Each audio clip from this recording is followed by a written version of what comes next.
వదినా ఎట్లా వదిన బాగుండాలా మొత్తానికి అయితే కన్నా నేను కొన్ని ఎంటికలకు ఎన్ని సామాన్లు తీసుకున్నానో చెప్తాను. నా అదే ఎంటికలు రాలిపోయినటువన్నీ 10 రూపాయల షాప్లో పోయి అంటే వాళ్ళు తెచ్చిన 10 రూపాయల షాప్లో ఇవి డ్రెస్సులు నేను సర్వీసింగ్ చేస్తాను కదా, అవి టైర్లు దానికి నల్లగా వచ్చాయని చెప్పేసి.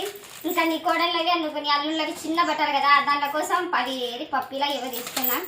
ఇంకా నీ కోడలు గొడ అంటే గొడ ఇచ్చంటే 2 స్టిక్కర్ల ప్యాకెట్ తీసుకున్నా వదినా. ఇంకా నా కోసం అంటూ ఏం తీసుకున్నానంటే చీర పిన్నులు, పక్క పిన్నిస్లు, ఇంక ఇవన్నీ నీ కోడలువే. ఇంకా మాకంటూ నువ్వేం తీసుకున్నాడే నేను సర్వీసింగ్ చేయడానికి బండి తుడిసడానికి ఒత్తిగా ఇంకా ఇవే అన్నీ నీ కోడలు సామాన్లే వదినా. ఏది తీసుకున్నా కూడా నన్ను బల సతాయిచ్చాలి, నాకు ఇది కావాలి అది కావాలని. ఒక విషయం తెలుసా, కమ్మలు అయితే 4 జతలు కమ్మలు తీసుకొని ఎడగ పెట్టుకొని పోయింది బడికి. ఇప్పుడే అది రాసేసింది అనుకో నాకు గాజులు అంటే బొట్టు పిల్లలు ఉంటే అందుకే వదినా.